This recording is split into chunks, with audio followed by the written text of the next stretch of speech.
Hey everyone! So yeah, in this video, I'll show you how to fix the Gmail sync paused error step by step.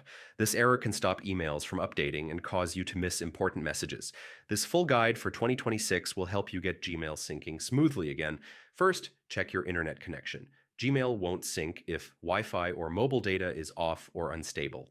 On mobile, go to Gmail, Settings, select your account, make sure Sync Gmail is checked. Check your Google account storage. If full, delete large emails, attachments, or files in Drive and Photos. Close the Gmail app completely and reopen it. If the error persists on mobile, clear cache in Settings, arrow, Apps, arrow, Gmail, arrow, Storage, arrow, clear cache. You can also clear data, but it resets preferences. Make sure Gmail is updated via Google Play Store. If still not fixed, remove and re-add your account. Check battery optimization, settings, battery optimization, Gmail, don't optimize. On desktop, clear browser cache or try a different browser. Disable extensions if they interfere with Gmail sync.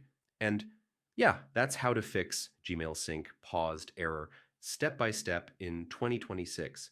If this helped you get your emails updating again, like the video, subscribe to the channel, and I'll see you in the next tutorial.